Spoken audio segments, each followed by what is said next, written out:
Bienvenidos a una noticia más de Periodismo Libre y Artístico. A continuación, la siguiente información con ustedes. Bueno, agradecerles como siempre, gracias. El día de hoy, bueno, hay muchos temas, hay mucha información. El día de hoy, eventualmente, si es necesario, haremos una segunda ronda, una segunda conferencia en el transcurso de la semana, con independencia de los informes sobre seguridad, con el propósito de profundizar tanto como ustedes estimen necesario en algunos de los temas. Pero comienzo con la agenda. El día de hoy me acompañan aquí el secretario de Hacienda para apoyarnos en el tema de presupuesto. Beatriz Aldaco nos va a dar una buena noticia sobre un programa de digitalización. Álvaro Bracamonte, secretario de Gobierno, sobre la designación de la nueva titular del Instituto Sonorense de la Mujer. Comienzo reproduciendo o recordando una nota que sale el día de hoy relacionada a Sonora supera su nivel previo de empleo permanente a la pandemia. Pasa de 600.885 empleos permanentes en febrero de 2020 a 613.932 empleos formales, según la estadística del Instituto del Seguro Social. Segundo punto es la presentación del programa de digitalización de libros de historia de Sonora. Son 46 volúmenes que vamos a digitalizar. Ahorita nos va a dar los detalles Beatriz Aldaco. El objetivo de su digitalización es obviamente su mejor preservación, pero sobre todo su distribución gratuita, en virtud de la posibilidad de subirlos a plataformas digitales. Así es que en este primer tema, mi queridísima Beatriz, por favor. Adelante.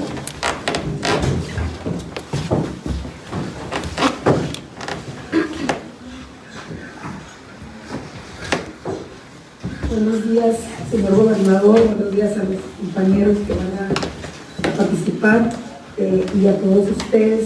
Efectivamente, una de las primeras instrucciones que en el contexto de la cultura, de promoción de la cultura de Sonora, nos dio el señor gobernador Alfonso Durazo, una entre tantas instrucciones, fue emprender un proyecto de digitalización de libros de historia de Sonora. Este es un proyecto cuyo antecedente es también un proyecto muy importante que se llevó a cabo en el sexenio del doctor Samuel Ocaña, en el cual se rescataron literalmente, porque algunos de esos volúmenes era muy difícil conseguir, estaban en bibliotecas de Estados Unidos algunos, bibliotecas de otras partes del país, etc. Un proyecto de edición en papel de 46 títulos de libros, sobre todo historia de Sonora, aunque también hay libros con temas de literatura y temas culturales en general, pero fundamentalmente son libros de historia de Sonora que ya no pueden conseguirse, ya no pueden leerse, y se va a llevar a cabo este proyecto de digitalización. El proyecto, pues, obviamente del gobierno del estado de Sonora, a través del Instituto Sonorense de Cultura, en colaboración estrecha con el archivo histórico del gobierno del estado de Sonora. Una empresa digitalizará estos libros, es una empresa sonorense de Ciudad Obregón, que se llama Redescubramos Sonora, que fue la que encontramos que trabaja cumpliendo todos los estándares internacionales para subir a plataformas especializadas este tipo de documentos como los libros. Ellos tienen un repositorio digital muy importante, ya tienen antecedentes, han trabajado con el ITESCA en Obregón, con Universidad de Sonora y otras instituciones. Y una de las noticias pues, que nos quedan muy ad hoc para nuestro plan de austeridad es que el proyecto es gratuito, es decir, no hay intercambio monetario de ningún tipo, ni de ellos hacia nosotros, ni de nosotros hacia ellos, pues porque ellos lo que piden es poder difundir las obras en sus plataformas y nosotros a nuestra vez difundirlas en las nuestras, y eso no generará ningún recurso de parte del gobierno del estado. Entonces eso la verdad sí es que nos da mucho orgullo poder conseguirlo, porque pues no hay recursos, como ustedes saben, para este tipo de proyectos monumentales. Ya nomás para no extenderme mucho, sé que es largo esto, la duración aproximada para la digitalización es de un mes, ya están digitalizando, y antes de finalizar el año tendremos estos 46 libros ya listos en la plataforma, estaremos dando difusión a ellos. El más antiguo, ya nada más para cerrar, son 2 tomos de 1645, o sea, estamos hablando de libros muy antiguos, que son los de Andrés Pérez de Rivas, los triunfos de nuestra Santa Fe, luego siguen los del Padre Quino, que son la crónica de la Pimería Alta, los favores celestiales del Padre Eusebio Francisco Quino, y otros 2 apasionantes, que son el diario de las exploraciones de Sonora de Juan Mateo Manque, Luz de Tierra Incógnita, tiene este subtítulo que yo estoy enamorada de esta frase, Luz de Tierra Incógnita, refiriéndose por supuesto a Sonora, y el otro es de la descripción de la provincia de Sonora de Ignacio Peffercorn, que es un misionero jesuita. El anterior, Juan Mateo Manque, fue un capitán que vino a explorar estas tierras de Sonora. Traigo aquí mucha más información, pero sé que el tiempo es corto y mis compañeros también van a hablar, pero toda la lista de los libros se van a digitalizar para que luego ustedes puedan acceder a ella con mucho gusto. Muchas gracias. Gracias. Está bien, gracias. Muy bien. Miren, a ver si podemos poner, si tenemos en la mano el archivo, podemos poner la relación de libros. Es extraordinario. Y 145 libros. Es un trabajo extraordinario. Yo conozco este esfuerzo editorial que se hizo en el gobierno del doctor Ocaña, que se permitió rescatar, como decía Beatriz, un amplio catálogo de libros sobre la historia de Sonora, particularmente, que eran de imposible acceso para un lector común. Disfruté en aquel tiempo esa impresión, porque me permitió acercarme pues a libros que de otra manera hubiese sido imposible. Beatriz ha hecho un gran trabajo, y la mejor noticia de todo esto, 2, es una empresa sonorense y no cobra un solo quinto. Entonces, ¿no tienen la lista acá? ¿Ya? A ver si la pueden poner, nada más para darle un repaso rápido. Algunos de los más relevantes libros sobre la historia de Sonora, para quienes la recuerden. No, que nos la pasen. Sí, bueno, no, se los van a pasar por supuesto, ¿no? Pero no se alcanza a leer. A ver, algunos libros: La Guerra Apache en Sonora, por ejemplo, Triunfos de nuestra Santa Fe, tomos 1 y 2, La Sierra y el Viento, de Gerardo Cornejo. Este no es un libro viejo, pero es un libro extraordinario, particularmente para quienes venimos de la Sierra de Sonora.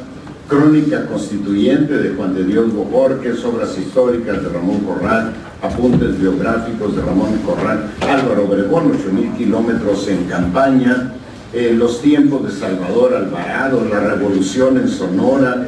Este otro, Diccionario de Historia, Geografía y Biografía Sonorense, de Francisco R. Almada. Este es más un libro de consulta. pero extraordinario. Sonora, génesis de su soberanía, de Armando Quijada, Eusebio Quino, padre de la primería alta, de Polzer, Charles Polzer, memorias de don Adolfo de la Huerta. Esas no se consiguen todavía y son extraordinarias, son unas memorias extraordinarias de Adolfo de la Huerta. Plutarco Elías Calles, estadista y patriota. Juan Antonio Rubial Corella. Igualmente, si quieren buscar una biografía de Plutarco Elías Calles, hay dos, una de un nieto de él y otra de un autor americano en inglés en las plataformas digitales, es decir, no hay bibliografía. Álvaro Obregón, caudillo e ideólogo de la Reconstrucción Nacional, de Miguel Palacios. Crónica de la aventura de José Borbón en Sonora, de Horacio Sobarzo. Jesús García, héroe de Nacosari, de Cuauhtémoc Terán. El Quijote de la Revolución, vida y obra de Adolfo de la Huerta, de Carlos Moncada. Crónicas biográficas de Horacio Sobarzo. El viejo Guaymas, de Alfonso Villarreal. Pues es que me encanta. La cohetera Mi Barrio, de Agustín Zamora. Sonora, de Jorge Rusek. Misiones del norte de Sonora, de Woodard. Crónicas, cuentos y leyendas, de Gilberto Escobosa. 30 años en esto, de Carlos Moncada. Cuentos y leyendas, de Enriqueta de Parodi. Temas sonorenses a través de los simposios de historia. El Solar de los Silencios, nuevamente Gerardo Cornejo, que yo lo disfruté muchísimo. Las guerras contra los yaquis y mayos, tomo 1 y 2. Historia del Estado de Sonora, un clásico de Eduardo W. Villa. Y la Historia General de Sonora, los tomos 1, 2, 3, 4 y 5, que fue la edición que preparó el Colegio de Sonora en coordinación, impulsado obviamente por el gobierno del estado. Pero esta colección de libros tiene un problema. Son unos tomos impresionantes, suman muy pesados. Beatriz, por favor. Entonces, ahora la digitalización nos va a permitir, son más maniobrables, y vamos a trabajar también, Beatriz, para actualizar esa historia de Sonora que se quedó en 1985, 1984 debe ser que salió esta colección de libros en el gobierno del doctor Samuel Ocaña. El tercer punto es informarles a ustedes que después de un largo proceso que establece la ley, se ha llegado a una terna sobre la que nos informará el doctor Álvaro Bracamontes, y finalmente la decisión de su servidor de nombrar a la doctora Mireya Escarone Adarga como titular del Instituto Sonorense de la Mujer. Voy a dar, tiene un currículum impresionante, extraordinario, pero algunos datos. Es doctora en Ciencias Sociales por el Colegio de Sonora. Es maestra en Ciencias Sociales por el Colegio de Sonora. Es licenciada en Sociología por la Universidad de Sonora. Tiene un diplomado en Género y Violencia, Género y Sustentabilidad. En experiencia laboral fue directora en Paridad y Igualdad de Género en el Instituto Estatal Electoral. Fue presidenta del colectivo Libertad Mujeres por la Igualdad, Asociación Civil, y fue secretaria general del Sindicato de Telefonistas de la República Mexicana en Sonora.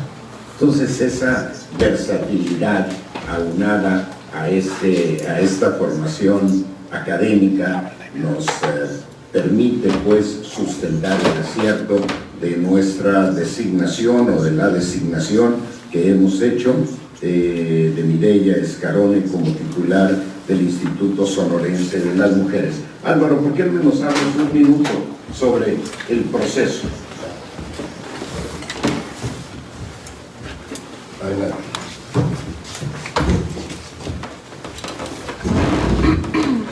Permiso, señor gobernador. Buenos días a todos. Quería decirles que por primera vez en la historia, en la breve historia del Instituto Sonorense de las Mujeres, el nombramiento de la coordinadora ejecutiva surge de un proceso abierto y participativo. 14 mujeres de excelente trayectoria en la defensa de la equidad de género provenientes de distintas regiones y sectores pudieron inscribirse, participar y observar cada una de las fases establecidas en el proceso. El proceso de selección. Un proceso inédito que inició con la publicación de la convocatoria pública y abierta el 23 de septiembre. Todas las inscritas en este proceso tuvieron la oportunidad de exponer su visión sobre la agenda de género, transmitir su conocimiento sobre los principales problemas que enfrentan las mujeres sonorenses y presentar su trayectoria en entrevistas ante integrantes de la Junta de Gobierno, integrada por la mitad de ciudadanas. Con base a la revisión curricular y de la participación de mujeres inscritas en el proceso de selección, la Junta de Gobierno determinó, como decía el señor gobernador, la terna propuesta al gobernador. Una vez realizada una valoración tanto de la formación académica, trayectoria profesional y compromiso con la agenda de género de las integrantes de la terna, como ya refirió el señor gobernador, tuvo a bien nombrar a la doctora Mireya Escarone Adán. Además de los atributos académicos que refirieron, Mireya ha destacado también su labor en el ámbito privado como público, desde donde ha impulsado políticas públicas en materia de equidad e igualdad de género y ha sido una promotora incansable de la igualdad sustantiva. En cuanto a su activismo social, cuenta, como sabemos, con un liderazgo y una participación en organizaciones feministas por más de 40 años, lo que la coloca como un perfil sólido en cuanto a las necesidades que requieren las mujeres sonorenses para satisfacer la agenda de las mismas. No está de más reconocer y agradecer a la participación de todas las mujeres que atendieron la convocatoria. Todas son valiosas para Sonora. Estoy convencido, eso nos lo ha comentado el señor gobernador, estoy convencido de que la doctora Mireya Escarone sabrá incorporar sus probados talentos a las urgentes tareas que demandan las mujeres de Sonora. Es conocido. Gracias. Bueno, como saben, el tema de la agenda de la mujer, particularmente el de violencia de género, es uno de los más sensibles y será ya responsabilidad de la doctora Escarone apoyar al gobierno para su debida atención. También participaron mujeres valiosísimas, pero finalmente la designación debe recaer en alguien. Sin embargo, es mi interés aprobar el talento, la formación, el compromiso del resto de mujeres que participaron en este proceso, en otras tareas del gobierno del Estado, si eventualmente es su interés. El otro punto, finalmente, el tema final es el tema de presupuesto. Doy algunos datos generales y luego le pediremos a Omar del Valle que nos apoye con un panorama de mayor precisión. Primeramente, el presupuesto presentado asciende a 66.940 millones de pesos contra 67.707 del gobierno anterior. Es un presupuesto caracterizado por varias condiciones. Primero, es un presupuesto austero. No vamos a gastar en lo superfluo absolutamente en nada, ni un solo quinto, como lo he dicho en otras ocasiones, en jolgorios. absolutamente no. Es un presupuesto eficiente porque vamos a gastar mejor. Es un presupuesto responsable porque no vamos a gastar lo que no tenemos. Es un presupuesto estabilizador porque no tiene absolutamente ningún déficit. No hay contratación de deuda, absolutamente nada. Y esto es lo que hace una diferencia muy importante respecto a presupuestos anteriores. El esfuerzo financiero del gobierno del Estado asciende a 5.100 millones de pesos. Yo hablaba de un ahorro de 4.500. Asciende a 5.100 millones de pesos distribuido de dos maneras. 2.300 millones de pesos de ahorro en gasto y 2.800 millones de pago a financiamientos y pasivos. Cero deuda, cero incremento a impuestos existentes y cero creación de nuevos impuestos. El presupuesto, creo que lo fundamental es el presupuesto social más grande en la historia de la entidad. El 63.5% de este presupuesto se enmarca en los conceptos definidos como gasto social. Adelanto, a algunos les parecerá poco el gasto para inversión, pero les comento lo siguiente. Por ejemplo, aquí no viene contemplado el compromiso del presidente para renovar todos los puertos fronterizos y para modernizar el puerto de Guaymas, para sacar las vías de ferrocarril de Nogales. En el caso de Guaymas, en una estimación gruesa, la inversión ascenderá a 3.000 millones de pesos. En el caso de Nogales, la modernización del periférico del corredor fiscal, de las aduanas y la reubicación de las vías del ferrocarril, más el aprovechamiento del espacio que dejan las actuales vías, que es desde que entras a Nogales hasta la línea fronteriza, todo eso va a convertirse en un espacio para mejorar las características urbanas de Nogales. Si recuerdan, ustedes entran a Nogales, avanzan, más o menos entre el inicio de Nogales y la línea, ahí hay un taller de, entre el inicio de Nogales y la línea, ahí hay un taller de ferrocarriles, un taller montado sobre 18 hectáreas de terreno. Entonces, todo esto nos va a permitir cambiar el rostro urbano de Nogales. Y decía yo en campaña, y lo ratifico ahora, que Sonora será Nogales será el rostro fronterizo de la 4T. Es una cosa extraordinaria.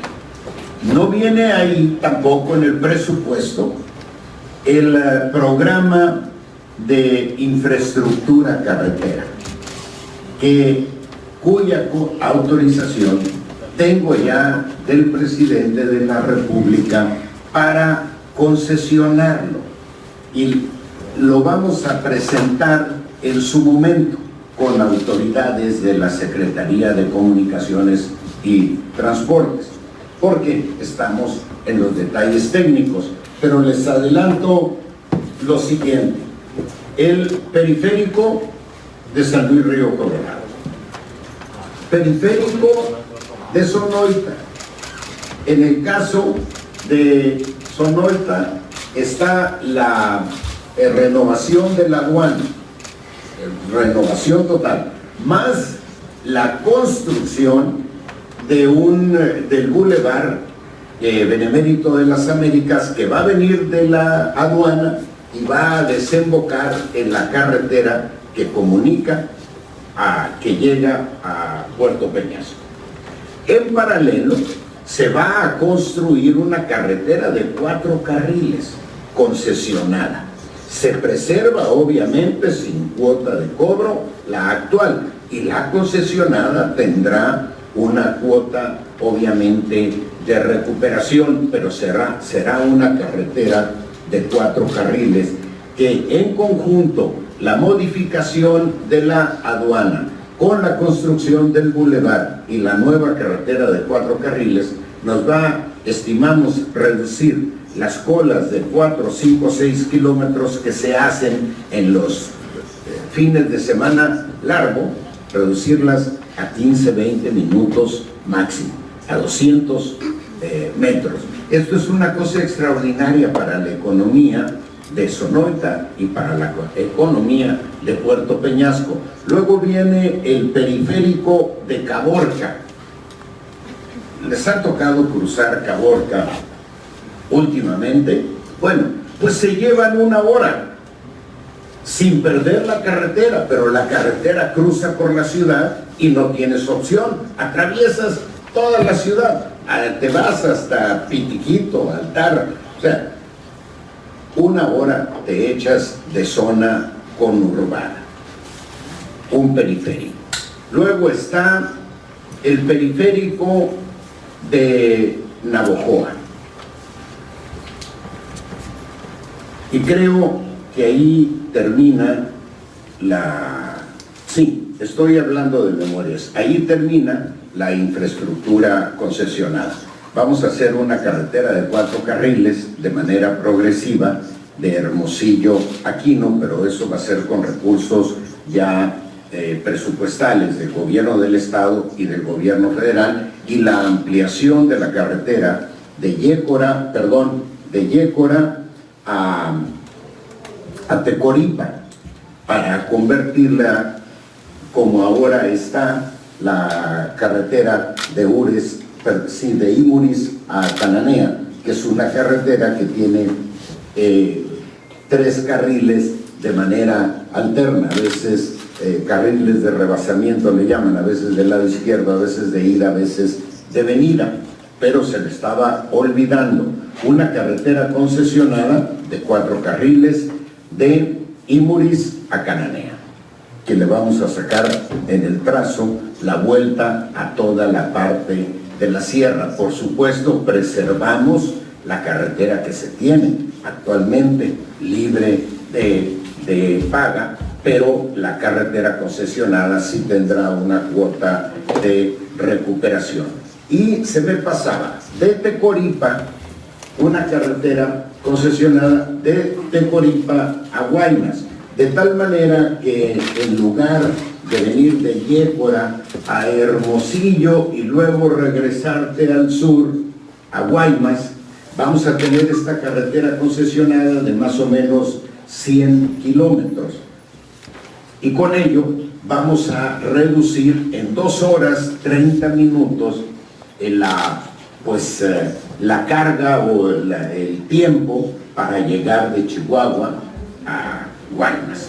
Y esto nos va a permitir, junto con la modernización del puerto que va a incorporar la construcción de 2 muelles, el dragado del puerto y la construcción de instalaciones adecuadas para la recepción de gente, de cruceros, de aduanas, etcétera, etcétera.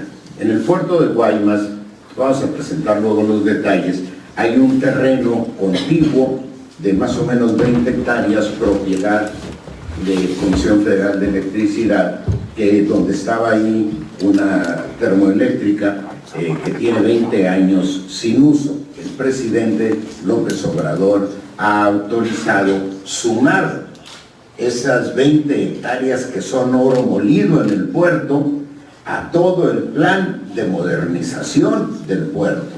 Y luego, afuera de la administración portuaria está un terreno propiedad de Fonatur, que está también desocupado. Son alrededor de 7 u 8 hectáreas que también son oro molido en el puerto. Bueno, todo ello se integra al proyecto de modernización y va a ser una cosa extraordinaria. Guaymas tiene un problema muy serio de drenaje. El del agua está por resolverse, el drenaje. Hace unos días firmé una declaratoria de emergencia, pero en realidad no es una solución de fondo, es para salir del paso. Le vamos a meter mano a fondo al drenaje de Guaymas, porque no tendría sentido la modernización del puerto si los servicios urbanos básicos no están en funcionamiento óptimo. Bueno, no quiero abusar de la generosidad del presidente, y ya se me hacía demasiado plantearle que el drenaje entrara en la modernización del puerto, pero pues con toda la pena del mundo vamos a hacer el planteamiento y vamos a hacer las gestiones para que efectivamente convirtamos a Guaymas en un puerto moderno. Vienen dos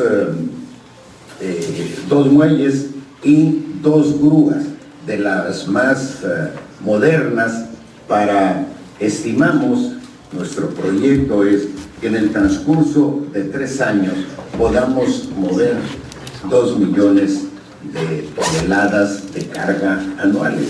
Actualmente se mueven 200,000 toneladas.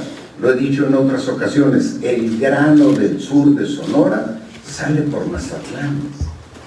Los carros de la Ford salen por Mazatlán. Se van desde aquí, desde Hermosillo, por tierra hasta Mazatlán. Cuando tenemos y van a India, a China, a Japón, a países de la cuenca del Pacífico, cuando deberían de salir por Guaymas.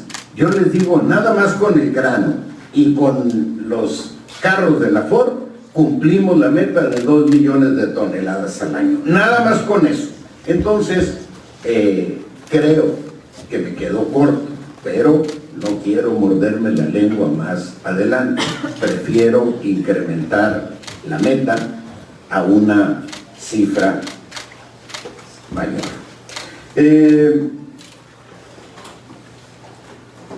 Mi estimado Omar, creo que yo ya con esto, bueno, no está tampoco incluido, viene un plan de justicia para los seres. No está tampoco incluido. Este plan incluye agua, drenaje, caminos de comunicación entre Punta Chueca y Desemboque, instalaciones de educación. Estamos viendo cuál es la modalidad, porque Punta Chueca tiene 400 habitantes, entonces no es fácil sostener una instalación educativa para tan poca población. Estamos buscando la modalidad, pero agua, educación, salud y vías de comunicación. Eso va a incluir el plan de justicia para los seres. No está tampoco incluida en la inversión el plan de recuperación de la infraestructura de salud. No está ahí ya me estoy acordando ahorita, el hospital universitario, que ya lo tengo concertado. Va a ser un hospital universitario IMSS Bienestar. ¿Qué significa IMSS Bienestar? Es un servicio del IMSS para población abierta, un servicio gratuito para no derechohabientes. Es decir, va a ser un hospital general, como si fuera un hospital general, administrado, manejado y financiado por el IMSS. Personal médico, especialistas y demás, que en acuerdo con la universidad va a estar destinado para la formación de nuestros propios médicos, jóvenes especialistas. Sonora tiene un déficit impresionante.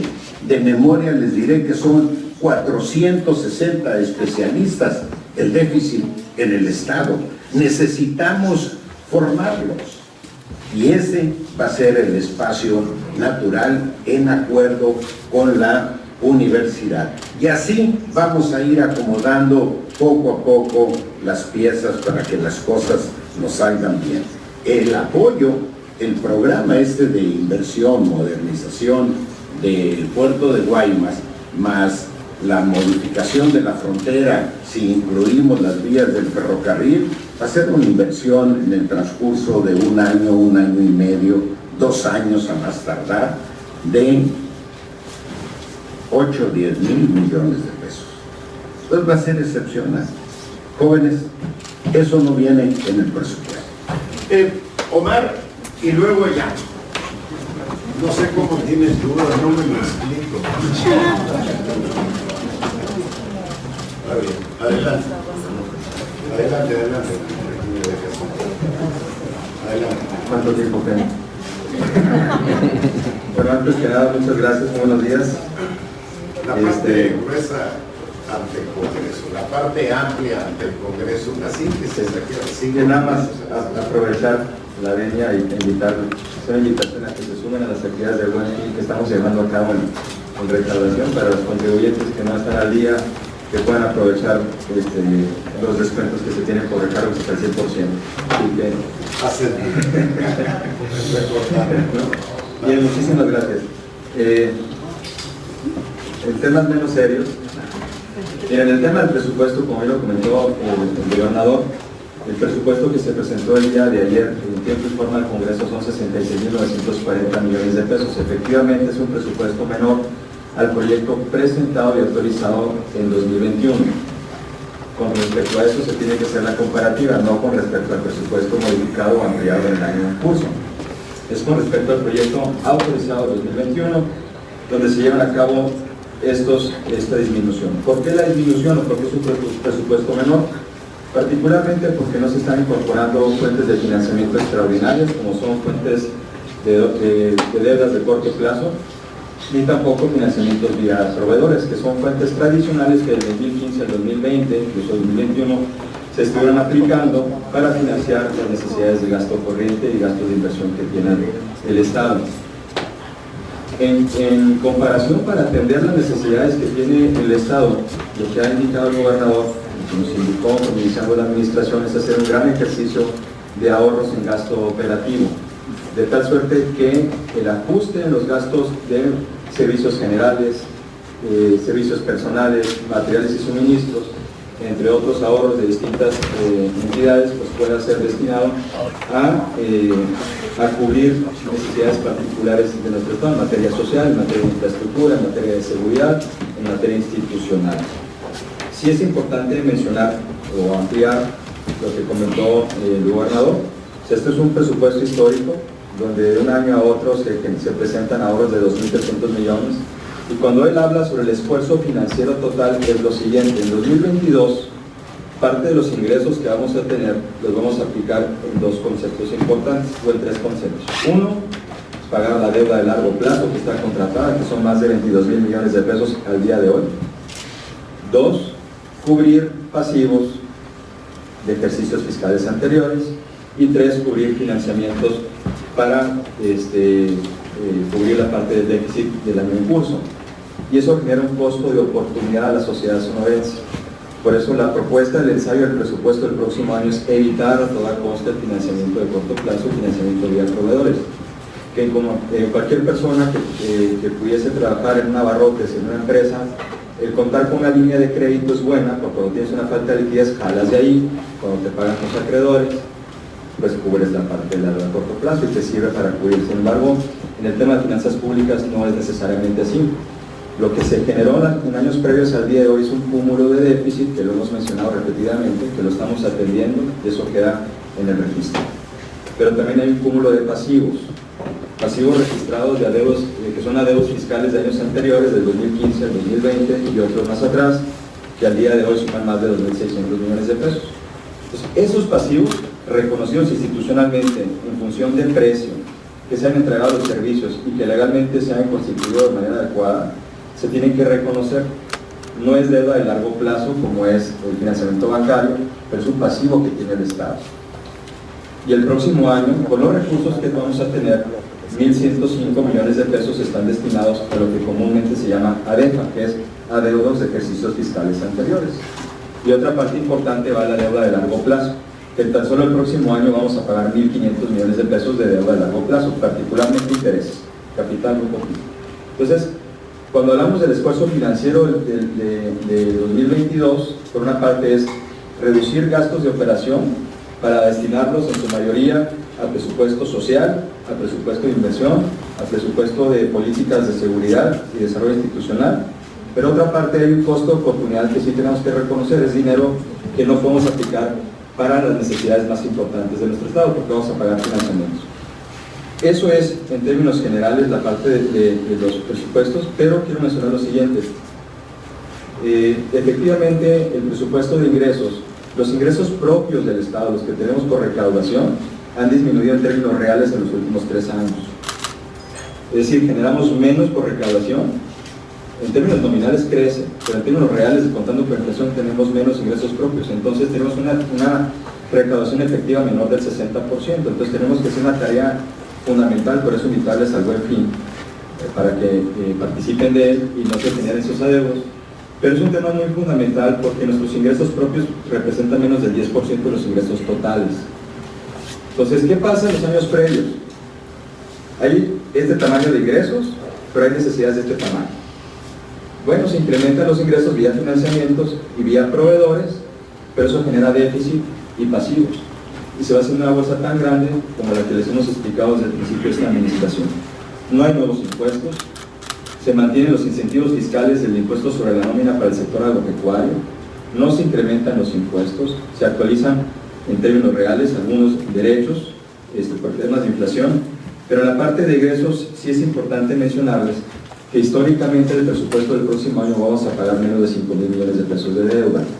Y la intención es que los años subsecuentes cada vez el pago al capítulo de deuda sea menor y que podamos destinar ese recurso para lo que realmente importa en nuestro Estado y que se vea efectivamente ahí. ¿Cómo lo vamos a hacer? Nos ha indicado el gobernador tener mayor control sobre el gasto. Desde luego hay contingencias que pasan en el curso de un año, como cuando se pierden demandas de carácter administrativo o civil, que le imponen al Estado un costo que no estaba realmente previsto. Eso se tiene que trabajar, entre otros temas, pero un punto importante es la reducción o liberar al Estado de utilizar más de 5.000 millones de pesos para el pago de la deuda de diferentes aspectos que cubren la deuda pública. Con relación al financiamiento de corto plazo, que no se está contemplando para el próximo año, comentarles un dato muy importante. Entre el 2015 y el 2020, pues aproximadamente 20.990 millones de pesos fueron contratados de deuda de corto plazo, que se fueron liquidando, pero es un costo de oportunidad si realmente no lo ves observado en la inversión efectiva, en las transferencias sociales y el desarrollo del Estado, de tal suerte que si se tuvo esa deuda de corto plazo más la deuda de largo plazo, ¿cómo es posible que los ingresos del Estado no crezcan? Significa que no hay inversión, que no genera empleos, que no se crean impuestos sobre la nómina y que tenemos cada vez menos ingresos. Entonces, ese es un punto muy importante. Tan solo en el 2018 el saldo de deuda de corto plazo rondaba los 3.000 millones de pesos. El 2020 eran 1.831 que se liquidaron en este año. Entonces, cuando hablamos de temas de financiamiento tenemos que ser muy cuidadosos. Es una plática que tenemos con el Poder Legislativo de cómo vamos a estimar los ingresos totales del próximo año en función de esos ahorros que estamos teniendo y ya la carga financiera que tenemos hacia el próximo año. Bien comentó el gobernador, tuviéramos sobre el presupuesto social más grande de la historia. Que se puede medir año con año con base a lo que es el Consejo Nacional de Armonización Contable, las cuentas que se caracterizan en materia de desarrollo social, y ya amplió el gobernador sobre los apoyos específicos para el Estado que no están en el presupuesto. Un punto importante es la construcción de un sistema de almacenamiento en acueducto en la comunidad de la línea Yaqui de 1.080 millones de pesos, etapa 1. Es un tema muy importante. La continuación de la carretera Guapieta-Bavispe, 748 millones de pesos. Y también es importante reconocer los subsidios federales que se aportan para la educación media superior, que suman casi los 2.300 millones de pesos. Entonces, en el complemento de los servicios federales, no es que vaya a ser recurrente, que siempre dependamos de ellos, sino el ejercicio que queremos hacer el próximo año es incrementar la recaudación a través de tener una base mucho más competitiva, con buena información, con sistemas de información que estamos conveniendo con autoridades federales y que nos permita incrementar nuestros ingresos propios locales benéficos para obtener mayores participaciones hacia los años subsecuentes. Eso en términos generales, y ahorita podemos entrar a preguntas y respuestas, particularmente quienes hayan cubierto su buen fin. Muy bien, jóvenes, pues Edgar, adelante. Se habían quedado pendientes algunos anteriormente para ser equilibrados, pues la existencia de todos los participantes. Irán Rodríguez, después Javier Díaz. Digamos.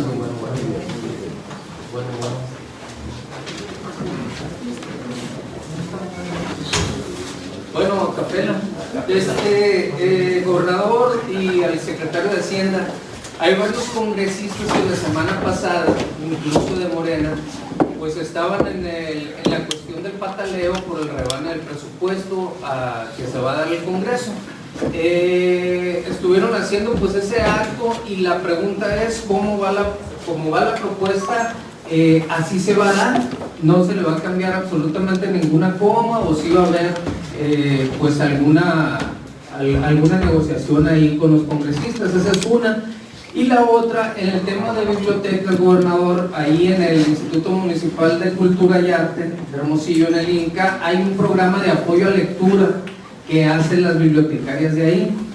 Entonces, ahorita que comenta la directora del instituto, por medio de ese programa se hacen lecturas a niños en diferentes áreas. La pregunta es si hay manera de retomar ese programa o un programa alterno para escuelas estatales, para apoyar a la lectura a los niños. Y la otra, que a lo mejor parecerá chiste, ¿usted cree que dentro del presupuesto 2022 para el Congreso hay la posibilidad de mandar a los diputados a clases de lectura? Porque la verdad es que leen pésimo todos y pues es vergonzoso para el Estado que los diputados lean de esa manera. A ver si pueden ponerle unos 500,000 pesos. Bueno, miren, a ver, nosotros tenemos una comunicación muy estrecha, intensa con el Congreso y siempre nos ponemos de acuerdo, respetamos sus puntos de vista, pero sobre todo respetamos sus decisiones. Consecuentemente, el Ejecutivo propone y el Congreso dispone, y lo que disponga el Congreso respecto al presupuesto será obviamente respetado por el gobierno del Estado. En lo que mencionas respecto al presupuesto del Congreso, nos preocupaba restringirlo de tal manera que pudiéramos poner en riesgo el cumplimiento de obligaciones elementales del propio Congreso con sus trabajadores. Ese fue un tema que estuvimos platicando. Quien mejor conoce sus necesidades es el propio Congreso, pero yo estoy seguro que junto con todo el gobierno del Estado, al igual que en el resto del gobierno de la administración pública estatal, las y los diputados van a realizar también un gran esfuerzo presupuestal y van a hacer su contribución importante a esta meta de ahorros que nos estamos planteando de 5,100 millones de pesos. El tema de las bibliotecas no veo problema para que lo incorporemos, y de hecho uno de los temas fundamentales para mí es el tema de la lectura, porque en la lectura está la posibilidad de encontrar soluciones, ideas y propuestas e interpretaciones novedosas para la realidad política, económica y social del Estado. Así es que para mí el tema de la lectura es fundamental para todas y todos los sonorenses, y eso incluye a todas y a todos los sonorenses, mi querido Jan. Javier Villegas, después Lorena Martínez. Sí, gobernador,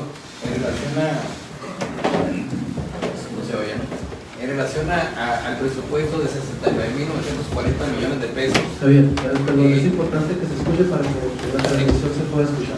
Claro. Gracias. En relación al presupuesto ¿Ya se escucha? de 69.940 millones de pesos, habría que sumar, gobernador, lo que se comenta de la modernización de Guaymas, habría que sumar lo que se comenta de rejuvenecer o relanzar o reactivar hogares, también habría que sumar lo de las concesiones a las carreteras. Si así es, entonces sería un presupuesto muy por arriba de los 70.000 millones de pesos, histórico para el Estado. El más alto que hemos tenido aquí en Sonora fue el del 2020, que fue de superior a los 70.000 millones de pesos. Es una pregunta. La otra, lo que comentaba el secretario de Hacienda y Tomar hace un momento, me llamó la atención lo del impuesto a nómina. Tengo entendido que pues en general es 2% el impuesto a nómina, ¿no? ¿Por qué a los agricultores se les cobra el 1%? Es una pregunta más. Ahora, en relación, tercera y última, Hospital General. ¿Se va a llamar Hospital General todavía o Hospital Universitario? Porque ya desde que lo agarra el INSS y el INSABI para administrarlo, para manejarlo y para financiarlo, pues como que no queda ya el nombre de Hospital Universitario, ¿o sí? Bueno, a ver, sumar, no en este momento, Javier, porque una cosa es la autorización política, el compromiso político del presidente, y luego viene todo el proceso de aprobación administrativa.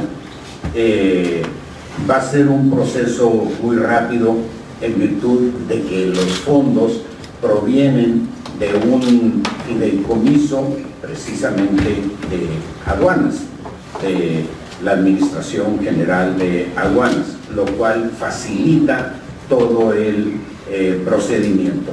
Lo importante, se sume o no en este presupuesto, es que es un recurso que se va a ejercer en nuestro Estado. Y eso, bueno, efectivamente, si sumas todos esos componentes, va a ser un presupuesto histórico, eventualmente el más alto en la historia de Sonora, por una razón, Javier, porque el monto de la inversión que ofreció el presidente para la renovación de las aduanas, para las vías del ferrocarril de Nogales, la modernización del puerto, va a andar en términos, en una estimación sumamente baja, en 7.000 millones de pesos, sumamente baja. Va a ser una cantidad, desde mi punto de vista, superior en una estimación grosso modo, y esta cantidad, esta inversión, no la tuvo la anterior administración de Sonora en todo el sexenio, y nosotros la vamos a tener en un año y medio. Es un recurso de muy rápido ejercicio porque proviene de un fideicomiso, que es un fondo que se incrementa con los pagos que hacemos todos los usuarios de servicios aduanales. Entonces, pero además, al provenir de un fideicomiso, se facilita el procedimiento para el ejercicio del recurso. Eso es. En el caso del Hospital General, bueno, no me preocupa el nombre, pero lo importante es la función, lo importante es el servicio. Es para mí fundamental que el funcionamiento de ese hospital esté vinculado al objetivo de la formación de nuestros egresados de la carrera de medicina de la Universidad de Sonora. tiene la ventaja de que esta instalación está cruzando la calle de la Universidad de Sonora, o sea, es una coincidencia geográfica extraordinaria. Pero en atención a tu preocupación, vamos a empujar para que sea Hospital Universitario IMSS Bienestar. Ya veremos cómo acomodamos esas fichas. Pero de aquí, Omar, el tema del porcentaje, por favor. Sí, gracias. Bien, la parte de los estímulos otorgados al sector primario datan de cuando la Federación otorgaba estímulos a todo ese sector. Lo que nos ha indicado el gobernador, parte importante también para la recuperación económica de nuestro estado post pandemia, que todavía está en curso de esa recuperación, es la parte impositiva o la política tributaria se mantiene como está, tanto la tasa como el incentivo fiscal que se tiene para el 2022. Mire, hay una cosa muy importante. Hubiésemos podido contemplar algún recurso proveniente de deuda de largo plazo o de corto plazo.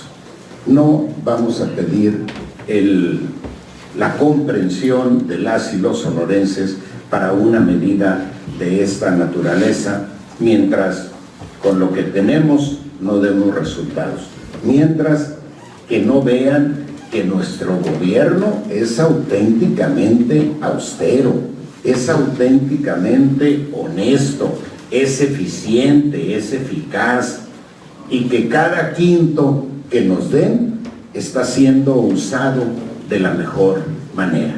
Esa es la razón por la que no hay deuda de corto plazo, de largo plazo, por la que no hay nuevos impuestos, etcétera, etcétera. No hay peligro de austericidio, no hay peligro. No. A ver, las cosas funcionan. Mira, Javier, alguna vez la exgobernadora me comentaba que al iniciar la pandemia y mandar una buena parte de los funcionarios públicos a su casa en virtud de las medidas de sana distancia y demás, me dijo que había llegado a la conclusión de que no era necesario llenar todos los cuadritos. Esto significa que hay una capacidad de ahorro muy importante si eficientamos el gasto, si compactamos estructuras, si evitamos duplicidades, que es lo que estamos haciendo. Ahora, ya planeamos, pero cuando te vas metiendo a las entrañas, que vas encontrando nuevas oportunidades de ahorro, y una vez que las aprovechemos al 100, si es necesario para alguna cosa, le diremos a la gente, a ver, para esto, autorízame 10 millones, autorízame 20, autorízame 50, y es en esa medida que vamos a poder conseguir el respaldo de la gente para decisiones que finalmente los impactan. El tema de la deuda es gravísimo. Imagínense cuánto es el servicio de deuda, 1.500 millones de pesos anuales. O sea, es casi el doble del monto de la inversión que se ha realizado en el transcurso del año. Pues simple y sencillamente no puede ser. Yo aspiro, en el peor de los casos, a dejar el monto de la deuda en cuando menos un peso menos, como expresión de la necesidad de que debemos romper la tendencia de los gobiernos a endeudarse. Es muy fácil. Al anterior gobierno le adelantaron participaciones por 2.400 millones de pesos, pero con cargo a las participaciones que corresponden al gobierno del Estado, pero como los adelantos en las participaciones tienen que cubrirse a más tardar el último día del año del ejercicio, el último día de diciembre, pues a este gobierno, a mi administración, le están descontando de participaciones 487 millones de pesos mensuales. Por eso estamos ahorcados. Por eso no podemos hacer gran cosa y vamos saliendo adelante. Imagínense si contáramos con 487 millones de pesos, si no nos estuvieran descontando lo que corresponde a los adelantos que dieron al gobierno, a la administración anterior, pues no tendríamos que andarle extendiendo la mano a nadie. Por eso tengo confianza no solo en que vamos a salir adelante, sino en que vamos a tener capacidad para hacer cosas que no se hicieron con el mismo recurso. En enero ya no van a estar descontándonos los 487 millones de pesos, ya le van a dar al gobierno del estado el 100% de sus participaciones. Entonces, eso nos va a dar una capacidad de maniobra extraordinaria. Por eso tengo confianza en que las cosas van a cambiar. Jóvenes, no habiendo más. No, sí hay. Bueno. Lorena Martínez, después Pati Pablo. Buenos días, Lorena Martínez del Expreso. Otra vez Cajeme vuelve a estar a nivel nacional por la cuestión de que hubo 7 muertos ayer y el fin de semana también fue un fin de semana muy violento. Esa sería una. La otra, en la conferencia del presidente, usted mencionó que ya no se le iba a dar a la Policía Estatal de Seguridad Pública, ya no se iban a contratar el personal que se iba a contratar y eso se iba a pasar a la Guardia Nacional. ¿Esto qué quiere decir? ¿Se va a dejar desprotegida nuevamente a la Policía Estatal de Seguridad Pública? Y la tercera, ¿ya se le van a quitar en este presupuesto los 500 millones al Congreso? A ver,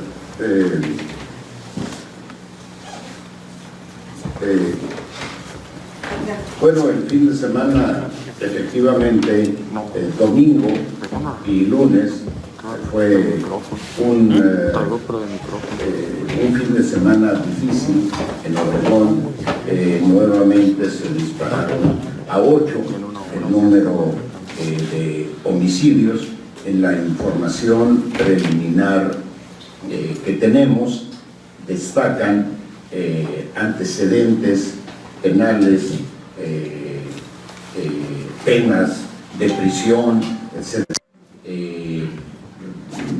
Esto no los inculpa por sí solo, pero orienta la investigación en general, no en todos los casos, en general, rumbo a una eventual vinculación con grupos y demás. Esa es la información preliminar. En el caso de la contratación, yo hablé durante campaña de la contratación de 1,000 elementos, nuevos reclutas para la Policía Estatal de Seguridad Pública, y así lo planteamos inicialmente en el presupuesto. Sin embargo, el presidente, que no lo contemplamos, no lo mencioné, el presidente dice: no contraten, no recluten nuevos elementos, si no tienen recursos, mejor yo apoyo con una presencia adicional hasta por 1,000 elementos, una presencia adicional de la Guardia Nacional, y dio ahí instrucción. Esto significa que cuando menos este año no contratemos para destinar, no forzar tanto el presupuesto. Ahora, ¿qué vamos a hacer? No vamos a dejar de reclutar y preparar, aunque no contratemos para la Policía Estatal. Primero, para relevar a los que se van, pero también a nivel municipal hay plazas que no están cubiertas y que van a se van a cubrir con estos reclutas. Así es que la convocatoria o el reclutamiento de 250 nuevos elementos que ya está en curso, ese sigue como lo teníamos programado, con la diferencia de que ya no entrarán al 100 a la policía estatal, de que se podrán ir a policías municipales que también requieren de personal. No se deja desprotegida, al contrario, la Policía Estatal de Seguridad Pública, porque una parte de los recursos que teníamos programado para esos 1000 elementos, que eran 772 millones de pesos, nada más ahora dejamos 250, pero esos 250 millones los vamos a utilizar en el mejoramiento profesional, en la capacitación, en el mejoramiento de prestaciones. Yo me he propuesto, y lo vamos a lograr, un mejoramiento progresivo de la condición económica de los elementos de la Policía Estatal de Seguridad Pública. En contrapartida, combate a la corrupción, combate a la vinculación entre policías y organizaciones criminales, combate al moche, combate al entre, a las cuotas. Vamos a avanzar. Conforme los apoyamos, les reclamamos. Y en el caso del Congreso, nuevamente en campaña yo hice el compromiso de quitarle 500 millones de pesos al Congreso. En nuestras propias valoraciones, aquí con el secretario de Hacienda, llegábamos a la conclusión de la imposibilidad del Congreso de cumplir con sus obligaciones, particularmente laborales, si le quitábamos los 500 millones de pesos. Por eso mi propia reconsideración a 450 millones de pesos. Pero aún así, estamos conscientes que aún y cuando planteamos esa reducción, sabemos que pudiera ser un poco menor, porque los números simple y sencillamente en este momento pudieran no cuadrar. ¿Qué buscaríamos? ¿En qué condición aceptaríamos una reducción del presupuesto? Con la condición de que en el transcurso del próximo año podamos, con este esfuerzo de austeridad, de transparencia y de reorientación del gasto, podamos llegar a los 500 millones de pesos. Entonces, pero la última palabra la tiene el Congreso y nosotros seremos respetuosos, obviamente, de esa decisión. Entonces, ¿no se le bajaría si se llega a los 500 millones de pesos? ¿No se le bajaría nada al Congreso? No. Estamos planteando una reducción ya de 450 millones. No, sí, claro. Estamos planteando 450. Ahora quedan 449, 45. O sea, no, que el propio Congreso, en la administración del Congreso, haga sus números. Estamos buscando nada más que el Congreso tenga un presupuesto imprescindible para cumplir con sus compromisos laborales. O sea, esa es la meta, ¿no? Yo estoy seguro que vamos a ponernos de acuerdo. Pero en este presupuesto, ¿no? Sí, 450. De entrada 450. Mínimo 450, ¿no? Muy bien. Y después cerramos ya con Gilberto. Gobernador, gracias, Eda, por darme la palabra. Gobernador, dentro del programa que usted está mencionando, la modernización carretera. ¿Lo de qué? La modernización carretera. Sí. Allá, yo estoy defendiendo a mi tierra, como que sí. Lo dijo, ¿no? Hay el puente en el Novillo, ese puente, la Estrella le llama, se hizo cuando se construyó la presa Plutarco Elías Calles. Pregunta a la gente que cuando, con esta nueva administración, la cuarta transformación, cuándo va a mandar al secretario de Infraestructura a revisarlo, porque ha de saber que ahí pasan muchos camiones de carga de ganado, de granja, algunas minas, y dice la gente que retumba por abajo. No ven que hayan ido en anteriores administraciones a dar una revisadita, que es cuando le dan un diagnóstico, porque antes de que suceda algo lamentable, ¿no?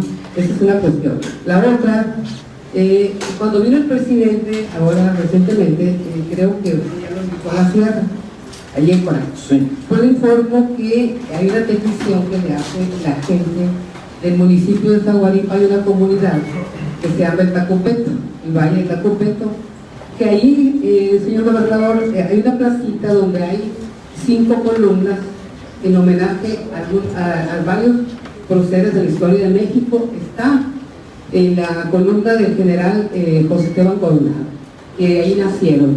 Cosme Hinojosa, que fue el creador del correo. Está Gilberto Valenzuela, que fue secretario de gobierno y fue candidato a la presidencia.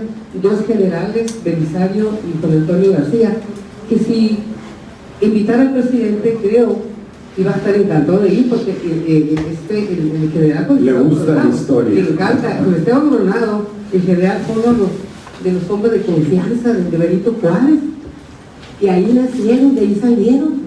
Entonces creo que sí le iba a agradar al presidente ir ahí, ¿no?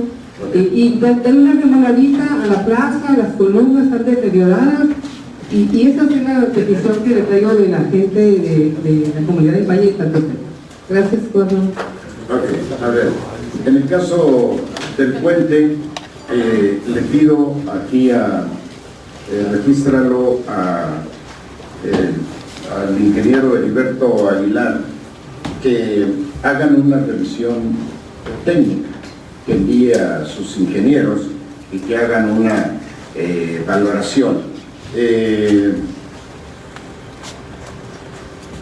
En el caso, sí, efectivamente, el presidente habló de que iríamos a la sierra, mencionó a Yécora, y no conozco todavía el recorrido ni la fecha, y podría en la ruta pudiésemos incorporar a Valle del Tacopeto. Y además de García, el doctor de mamá,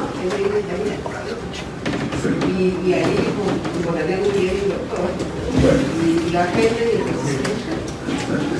Está bien, vamos a ver, finalmente los que tienen la última palabra son la ayudantía del presidente, que son los responsables de la logística, pero yo registro, vamos a andar por el rumbo, y es muy posible, en una de esas nos toca hasta cruzar el puente, que ya lo hemos cruzado en otras ocasiones. Ya aprovecharemos para ver, ¿no? Yo tengo una visita a Zaguaripa. Ya salimos del presupuesto, ya salimos de la integración del gobierno. Traigo pendiente el tema del Istezón, que lo voy a ver ahorita saliendo de esta reunión. En fin, ahorita mi prioridad es echar a caminar todas las áreas al 100, de tal manera que yo pueda administrar mi tiempo en visitas a las poblaciones, porque verán ustedes cómo nutren, cómo te informan. La gente te dice sus problemas y los ha padecido tanto tiempo que también ha diseñado soluciones, también ha diseñado. Entonces, por eso es que sirve muchísimo estos recorridos. Voy a ir a Zaguaripa, voy a ir a Arivechi. En Arivechi particularmente tenemos programado, por ejemplo, un parque solar. Voy a recorrer los 40 municipios a donde vamos a meter los parques solares, que van a ser inversiones pequeñas, pero que para la gente van a representar mucho, porque la generación, el valor de la energía generada se le vende a CFE, y eso lo descuenta del recibo, y va a ser en general de toda la población. Es decir, estamos hablando de alrededor del 50% de reducción en el valor del recibo, es decir, es un impacto extraordinario. Entonces, voy a hacer todo eso, pero necesito cerrar estos capítulos. Ahorita tengo el del Listezón, y ahí vamos, con cada una de las áreas, poniéndolas al 100, está el Instituto de la Mujer, el Gabinete de Seguridad, la verdad es que está funcionando muy bien. Esto no significa que no se presenten hechos de violencia, significa que la capacidad de respuesta del gobierno es cada vez mejor en el ámbito de la seguridad, ¿no? Bueno, adelante, lo registro. Gracias, Gracias. Para complementar nada más la pregunta de Lorena ahorita, si el proyecto de la Guardia Estatal, el gobernador, sigue siendo un proyecto en firme, con el anuncio que hizo pues, el presidente de que el dinero que se podría destinar para eso va para la Guardia Nacional.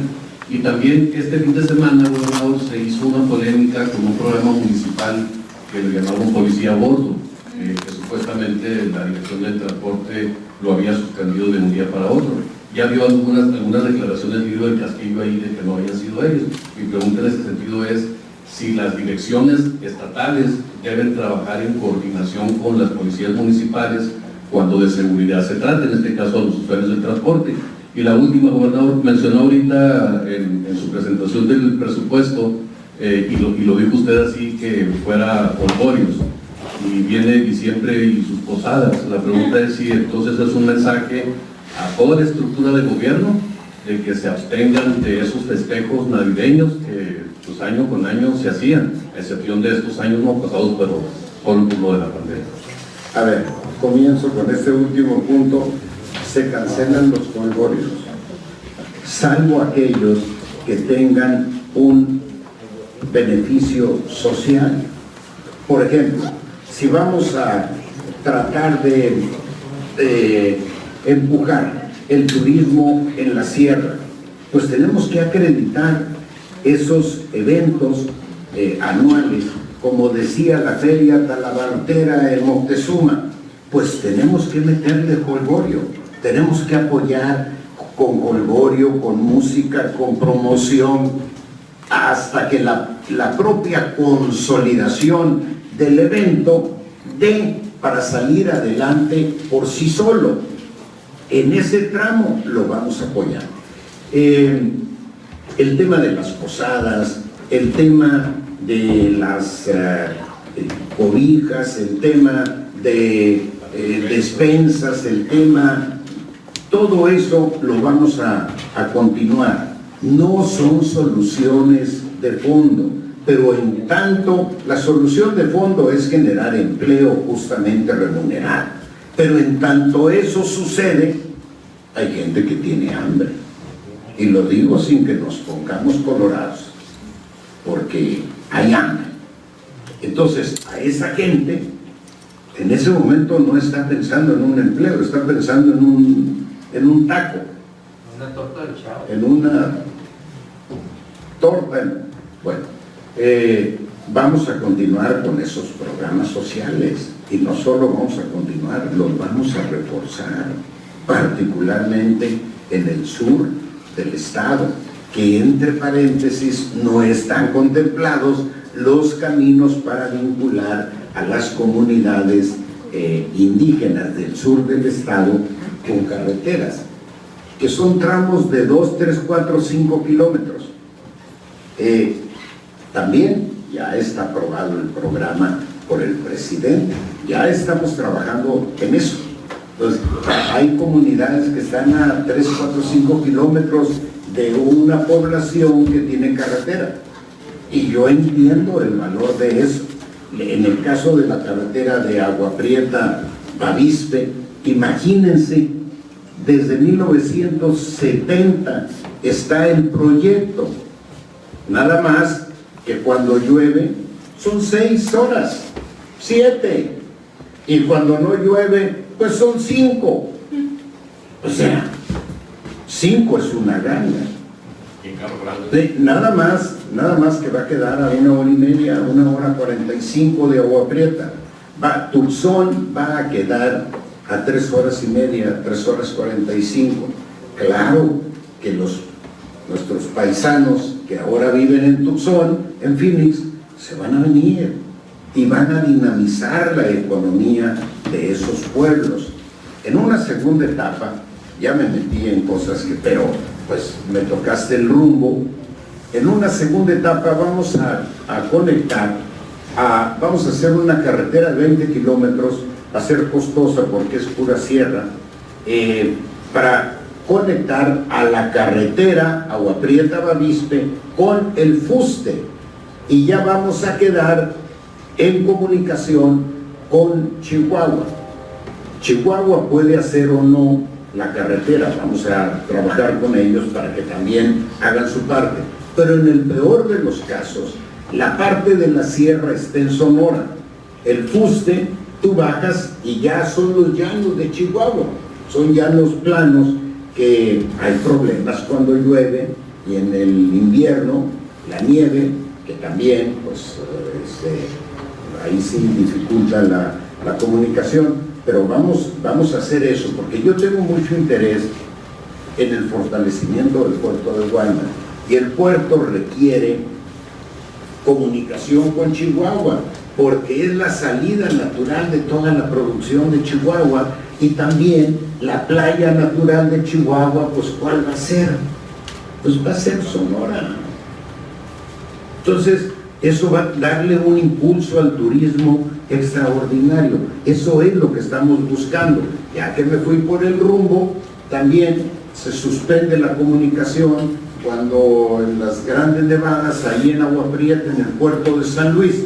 El puerto de San Luis es un cerro, nada más que no sabemos por qué hicieron la carretera por ahí, porque le puedes sacar la vuelta tranquilamente al cerro. ¿Y qué vamos a hacer? En lugar de hacer un túnel, como se estaba programando, con una inversión de 1.600 millones de pesos, para 2 días que se suspende la comunicación, aquí tenemos las colas ahí para cruzar la frontera, colas en la temporada de producción agropecuaria de Sinaloa, se llevan ahí 20, 30, 40 horas todos los días. Entonces no es tan impactante 2 días o 1 día de interrupción. Mientras, ¿qué vamos a hacer? Ahí vamos a sacarle la vuelta al cerro con una mini carretera de 6-7 kilómetros que te cuesta una 20ª parte del túnel. Eso es lo que vamos a hacer, y lo vamos a hacer el próximo año. Pero en este año, si se presentan las nevadas, que ojalá se presenten porque ayudan finalmente, son agua, vamos a tener maquinaria, y le pido a Heriberto Aguilar que lo registre desde acá. Vamos a tener maquinaria ahí, ya sabemos, están los pronósticos ahí para que de inmediato se mueva la nieve y reactivar la comunicación. Ya me fui por muchos lados. El caso de la Guardia Estatal sigue, no el próximo año, Gilberto, porque ya el próximo año me incrementan la presencia de la Guardia, y el año más difícil presupuestalmente para mi administración es el próximo año, que es en el que yo voy a estabilizar las finanzas. En el siguiente podré hacer el gasto de los 1,000 elementos y la creación de la Guardia Estatal. Tenemos que crear instituciones de seguridad. Así como no nos gusta decir que hay hambre, no nos gustará decir que necesitamos crear instituciones. Pues tenemos que crearlas. Mientras más nos tardemos, más tarde se va a dar la solución al problema de inseguridad. Entonces, sí, nada más que no va a ser ya el próximo año. En el caso de las direcciones municipales, ¿deben de trabajar con el Estado? Por supuesto que sí, es elemental. No, ahí hubo una iniciativa unilateral, y lo que se hizo es comunicar a la instancia de transporte estatal con las autoridades, porque finalmente todos queremos que la prestación del servicio de transporte sea el mejor, que es otro de los problemas al que hay que entrarle. Nada más que, pues déjenme salir del Listesol, medio salir. Y la seguridad es parte de ese mejor servicio. Así es que en comunicación las autoridades municipales con las del Estado para dar el mejor servicio posible en el ámbito del transporte. ¿Tenemos tiempo? Bueno, ya don Holgorio, bueno, yo tengo la reunión, tengo la reunión del Listesol ahorita en este momento. Si hay alguna pregunta con el equipo de colaboradores, les aprecio que me acompañen aquí. Yo creo que no tendrían inconveniente en quedarse por acá, y si a mí me permiten salir a atender esta reunión precisamente del Listesol. Jóvenes,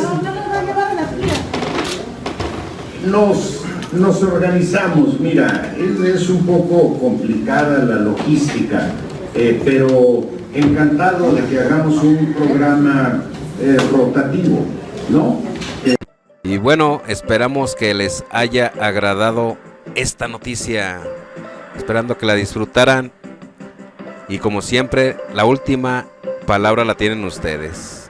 Nos vemos en un próximo video, y hay que seguirnos manteniéndonos informados día con día, y no olviden suscribirse y dejar su like. Hasta pronto y nos vemos.